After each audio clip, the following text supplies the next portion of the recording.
Excuse me? Did you just ask what was BGK Network for? I'm glad that you asked. Let me get the number up because I know you're going to call. So BGK was founded by Michael. What happened to the number? The number's at the top of the screen now. But anyway, get the number. As I was saying, BGK Network was founded by... It's at the bottom of the screen. Really? Really? Okay. I'm sorry for calling you Michael. Apostle, just put me back where I can talk. Just put me back, please. Wow, some people are so sensitive, right? But seriously, what you just saw was a sample of what Apostle Michael Dulaney and Evangelist Tiffany can do through virtual ministry with BGK Network. They founded BGK to help people like you and myself to put the gospel out around the world. It's a great opportunity. I do encourage you to call the number. It's more affordable than you think. Give them a call. I did.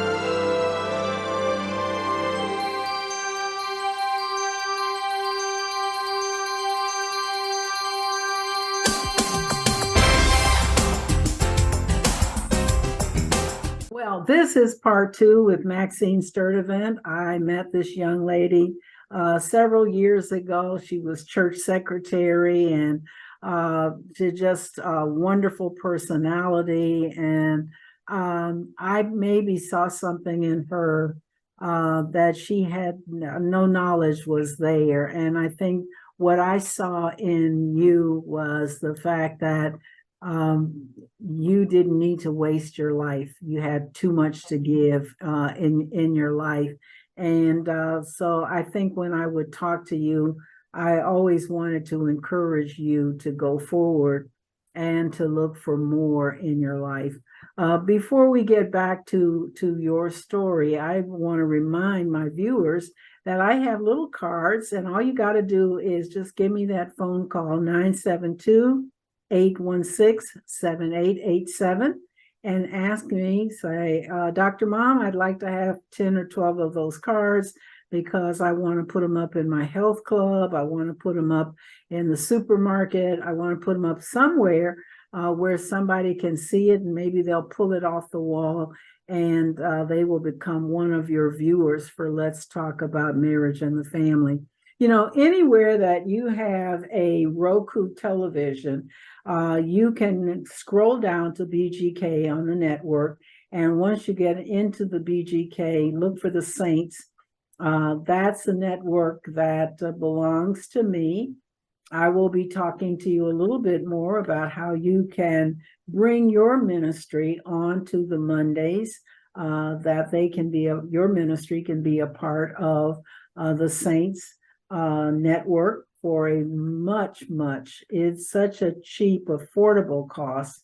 I don't see how anyone can pass it up.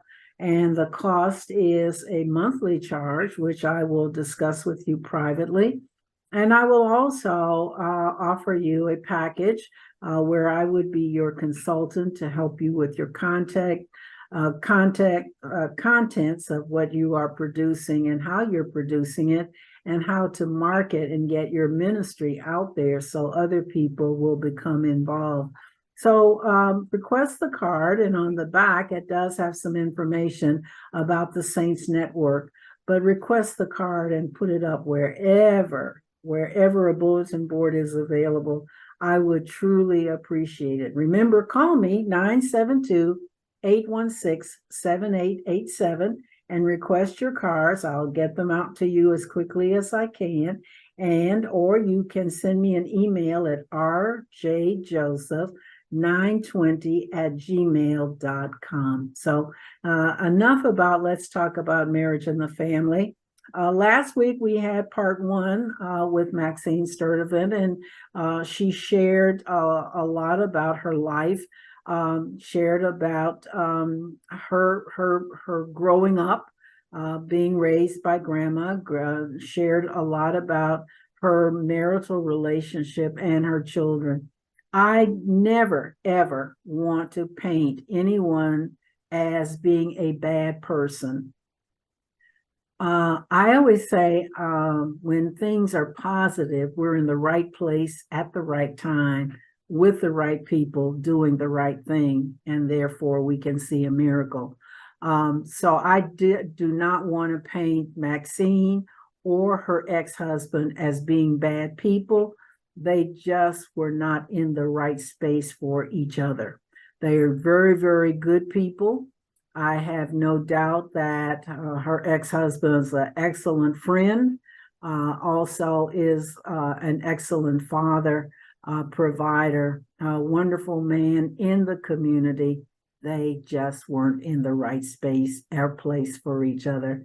So with that being said, I want to go on because you talked about your education, and I last presentation shared about how excited you were. You were talking about the food that people were eating, and you had never ever experienced the places that you were going to. And as an educator, that's what we look for. We look for a light to go off in somebody, and they see something they've never seen before, and they say, I want more. I really want more of this. I always, from probably about the third grade, I grew up in Chicago, and school ended at 3:15. So if we finished on a Friday at 2:30, we had 45 minutes, and the teachers just didn't let you put your head down on the desk. And I will forever remember Miss Plum. She was not a tall woman, but she had real bow legs, and she pulled down the maps of Europe. And she was talking about France and Germany. And I, a little Black girl on the south side of Chicago, said, I'm going there. I want to go there. It's a light bulb went off in my mind that I want to go to Europe. And I held on to that until I got to Europe. So I will forever be ingratiated to someone putting the plug together and the light bulb going off. So you looked back over your shoulder and saw those other robes and those tassels, and you said, one more. Almost like you said about that map. I want to go there. Okay. I want to go to bachelor land. I want to go to master's land. I'm ready to be a doctor. I'm just going to go. All yes. right. I was so excited. Yes. Okay. And so you did go. I did. And along the line there, you had some other experiences, one which was a major health challenge. Do you want to share, because this is a family show, what happens when you go to your doctor and you get a diagnosis that is not favorable? Yeah, that's it's a shock. I was diagnosed with breast cancer. And I think the shock of cancer, well, for me, I felt fine. I didn't feel sick. Yes. So that was a shock. I remember picking my daughter up. I was waiting for her to come out of dance class, and they called me with the results and told me it was cancer. And I'm going to be honest, I actually called my ex-husband because in my mind, I'm getting ready to die. Somebody's going to have to take care of these kids. So I gave him the word. I just told him that I'd been diagnosed and I didn't know where I was going from there, but God brought me through it. That was in 2014. Yes. He brought me through it. Well, that and not without the trauma. I am getting over almost a year of 5 major surgeries. And that has been a traumatic experience. Every time they come in to roll you down to surgery, every chemo that you had to take, because serving as a chaplain in a major hospital when I lived in the Carolinas, my unit was inpatient, outpatient cancer. So I had an opportunity to talk with people that were going in for infusion. Sometimes they couldn't do it because their blood count was so low. Now they have anticipated the night before that they're going to get their infusion, and it doesn't happen that day. So it is a process. Every scan they take, what is happening next. What were your emotional feelings? What were you feeling emotionally? You know, and I don't want, when I say God brought me through it, I don't want to paint a picture where it was easy, because the chemo was a lot. I took what's called the red devil, and I'm told that that's the strongest chemo that you can take. Yeah. And I mean, here I am, I think at that time I was 40, 43, 44 years old, with children, with small children. Yes. It was hard. It was hard, and it was only by my faith in God that I was able to go through that. Yes. I Yes. didn't tell a lot of people. I had a core group of people who knew, and my mindset was I only wanted to tell people that I knew who were going to pray for me. Yes. I didn't want people all over saying, "Oh, she's got cancer, she's got cancer," because the people that were praying for me were saying, "She's beat cancer. Yes. She's Yes. beat it." So I lost all of my hair. And I think it was after the fact that a lot of people realized. I put up a few pictures, maybe a year or two after. Mm-hmm. Like, okay, I didn't realize you had cancer. Yes. Yes. So, and no one knows the nights of anxiety and anguish that you Yes. feel, especially when everybody is gone and you're there by yourself. You tend to think about the shoulda, coulda, wouldas. Yes. Maybe I should have done this. Maybe I could have done that. Maybe if I had done this. So there are a lot of thoughts and emotions that people go through that I don't think anyone recognizes. You know, people Yes. would come to the hospital to see me. I was in there for such a long time. And I'd be laughing and smiling and everything. And then they would leave and I would be like, okay, now I'm by myself again. Yeah. And your children are growing up, but you are also battling a very devastating disease, and Yes. you overcome that. I did. Yes, and you're moving on with your life. One of the things I want to ask you is that did you ever think that maybe I need to get married again? Maybe there needs to be somebody else in my life? I did. And looking back on those years, I wasn't ready. Okay. Because even though I'd gone through counseling, was still getting an understanding of what marriage encompasses, what God intends for marriage.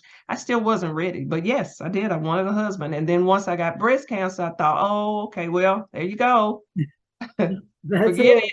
it. You can forget it now. Yeah, Because but that's not the case. And what I encourage people to understand is that when the Bible says, "Eye hath not seen, ear hath not heard," so many times we repeat those verses of scripture, but we never stop to really and truly engage in the thinking about what is it that God has provided for me that spiritually I haven't seen yet. And I think that there's so much that we limit. You know, I say we pray amiss, even as the Bible says.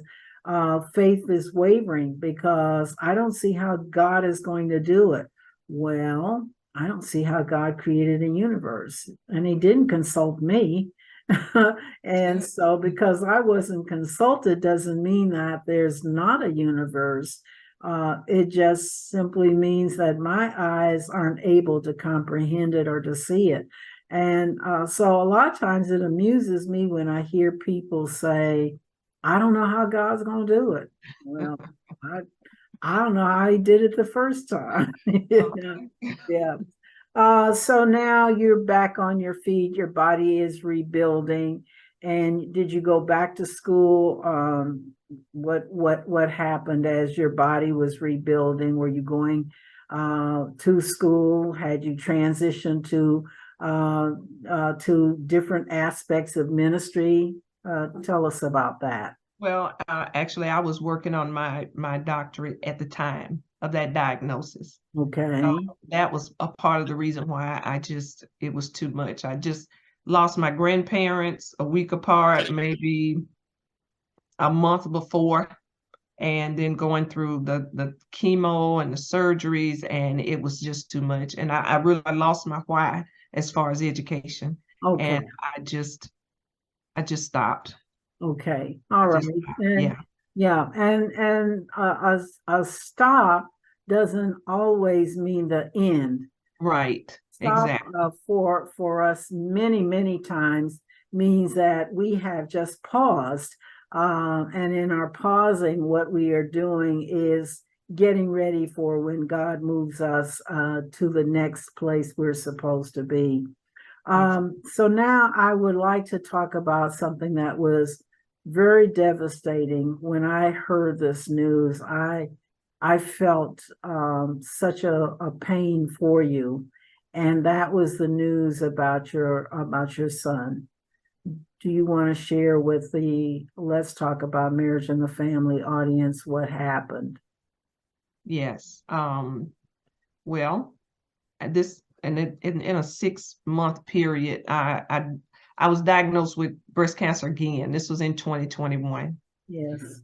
Went through that season, and maybe 2 months after surgery, my son, and right where I'm sitting, he came to the door and he was like, I'm going to step out for a minute. Are you okay? And I was getting ready for prayer.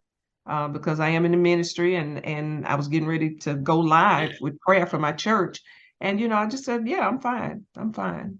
Well, 8 minutes later, I get a call, and my daughter called and she said, hey, go and check on AJ. I just heard he got shot. Well, of course, I panicked, but I'm thinking arm, leg, not, I wasn't prepared for what I saw. Pulled up and pulled up on his body, and he just had been one single gunshot to the head, and he was gone just like that. Just like that. So, that has taught me the importance of valuing time with people. Yes. And life. Yes. Because I didn't get a chance to say goodbye. Well, I said goodbye, not knowing that was the final goodbye. Yes. I always have shared the devastation of having developed a body within your own body, and then that body that you have been able to develop and carry now, that body is no longer present. And I say this, and I don't want anyone to take offense. No one will ever understand that particular feeling unless you are a mother who has carried a body in your own body, and that body is taken, snatched away from you. And so, did you go to grief counseling? Eventually, and it wasn't grief counseling. It just brought a flood because I was so guilty. I went all the way back to the divorce. Was this because of the divorce? Did I give him everything that he needed? Did I give him his best? Because, as a mother, he was 21 years old, still trying to find out who he was and what he wanted to do and wanted to be in life. Did I waste time with that? It's like just so many questions. And I'll say, even seeing his body lowered into the ground, I remember thinking, God, that's hope. I had hope. I had a Yeah. hope that he was going to be a minister, because he said that when he was 5, 6 years old. I had hope. I dealt with a lot on my own, and I'll say, but I have a strong, covering. My pastor, Pastor Davon Simpson, and Lady Chelsea covered. I could feel that my church family. I could feel the love surrounding me. That held me. Yes. But I did eventually have to go and get counseling just to see. I remember calling you because I had started taking Valium. And Yeah. I remember you told me, you said, now you need to decide when you're going to stop taking it, so Yeah. that this just doesn't perpetuate. And I remember I hung up the phone with you and I was done. Didn't take another one. That was it, because the last thing I needed was an addiction. You know? Yes. Yes. Um, but yeah, just the love of my church family, the covering, the community, knowing that I wasn't alone, because there's Mhm. so many other mothers that have gone through this. Yes. Yes. That helped tremendously. But I did seek counseling. I went to a psychologist just because I wanted to know if I was grieving okay. Am I okay? Yes. And I remember him telling me, because I went out and bought an exercise bike. So every time I wanted to cry, I would just get on that bike and pedal. I wanted my body to just feel tired, you know. Yes. And I Yes. remember him telling me, he said, you're resilient. You've been through a Okay. lot, and Yes. you're resilient, which Okay. didn't ease the pain, but I knew that God had me. Had you. Okay. Yeah. Were you journaling or, Oh goodness, yes. okay. Yes. All That right. has saved my life. I journal. I'm an avid journaler, and that has helped me tremendously. Okay. Tell people about journaling, because people believe that journaling is Dear Diary. This is what happened on today. Tell people your process for being a journaler.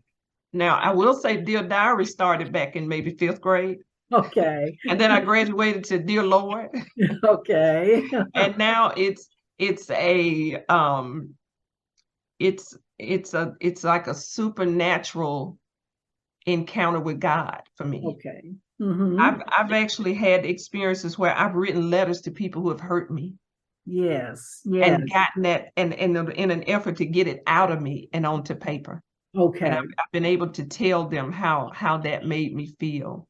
Okay. I take scriptures and I'll just sit with it. And it's almost as though I can hear God speaking to me, and I write it down. Okay. And it I don't know. I would say to anyone who thinks it's just this this letter that you're writing to the diary. No, it's almost as though this blank paper is a canvas that God uses to speak back to you. And if Yes. you just yield yourself to it, Yes. it will help to heal what ails you. Yes, yes, yes.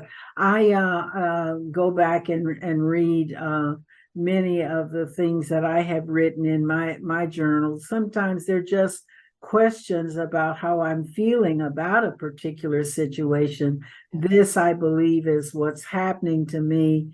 God, will show me through what I have written an answer or a process that I can go to. Now, you mentioned your pastor and his wife's name. Tell us about the church. We are Second Missionary Baptist Church here in Selma. Okay. My pastor is Dr. Davon Simpson, and his wife, Lady Chelsea Simpson. He operates in the prophetic. He has a pastor's heart. Okay. This is not your traditional Baptist church. I will say that. We Okay. speak in tongues, we dance in the spirit, we lay on hands, all of those things. But more than anything, they have a heart for the people Okay. that they're over. And I love the integrity. And in this day and time, when integrity is something that's called a question, as it relates to the church and those who are in leadership, integrity is vital. Okay. It's vital. All So right. yes, I've been blessed. My children, actually my daughter, my oldest daughter joined the church first. Okay. And we all just followed behind. So A child shall lead them. yes. Okay. So she led the family. So what is going on with you now secular? What is your secular? What work are you doing now as an educator? And then I want you to tell us what you're doing as a spiritual educator. Okay, well, as an educator, I mentioned that transition from being the student, I call it googly-eyed student who just couldn't get enough of learning, to God moving me to a position where I am a teacher of teachers. Okay.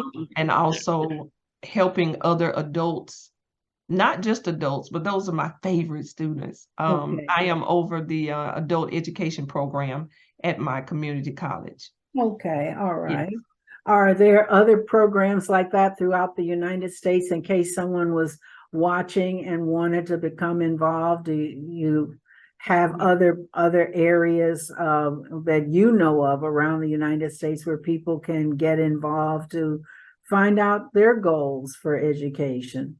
Yes, I believe every state has an adult education program. Okay. And it's not just for those who maybe didn't graduate high school. It's bigger than GEDs. There are career paths and opportunities to transition from an adult ed program into a college, a 4-year, 2-year college. So it's a great place to get started. And I would say to anyone who may have dropped out of school or it just wants to go back, maybe you have a high school diploma, you want to come back to school and your literacy skills are down and you want to just get some help with reading and math, go to an adult education program. Okay. A lot of people miss that. Those basic skills, you can get help with those basic skills. So if you just Google it for any state, you'll find a program. Okay, so an adult education program, and you said Google it for whatever their state is, Yes. and make themselves available to hear what a counselor is going to be saying to them about their future. Yes. And where they want to go. Now, what are you doing at your church? I know that at my church, I am lead intercessor. This has been a great journey, and having you as a person to support. I've used your book, Lord Teach Us to Pray. Actually, I've used that to help me grow as an intercessor and as a minister, and understanding that to lead is to serve. yes, And to lead is so much bigger than having a mic. yes. And so the maturity, I can look back at 4 or 5 years ago and see where I am now, even to the place of the person who murdered my son, being able to pray for that person. Yes, yes. And being able, at a place where I realized that on that day, 2 lives were lost. Yes. I lost my son, but this mother lost her son as well. Okay. That's not natural. No, It's not natural. no, it's definitely not natural. So just summarize, what are some of your future goals? Well, one future goal is I believe that God is going to bless me with a man of God. Right. Okay. All right. And I want to go back to school. Mm-hmm. I would love to study. I want to study the word on a deeper level. Okay. And get a degree in something dealing with theology or systematic theology. I don't know, just something. Because I'm excited about the word like I was years ago when I first entered education. Yes. I just couldn't get enough of intelligence, but now just to study the word and to travel because I've been through so much, I'm really careful with myself. And I would say that to anyone who's been through cancer, losing a loved one, divorce, trauma takes its toll on the body. Take care of yourself, rest, go on a vacation. I don't think I've ever been on a vacation outside of taking the kids. Okay. So just doing those things. All right. Yeah. Well, we have certainly enjoyed Maxine Sturdivant. I know that those of you that followed her journey in part 1 and then coming into part 2, I know that there's so much more that God is going to give her. We're going to be looking forward to other things from Maxine. And we will be happy to have her come back and talk to us on Let's Talk About Marriage and the Family. To your remaining family and to your friends, may we say congratulations for having you in their life. And I am Dr. Mom. Thank you so much for being a part of Let's Talk About Marriage and the Family. Until the next time, love.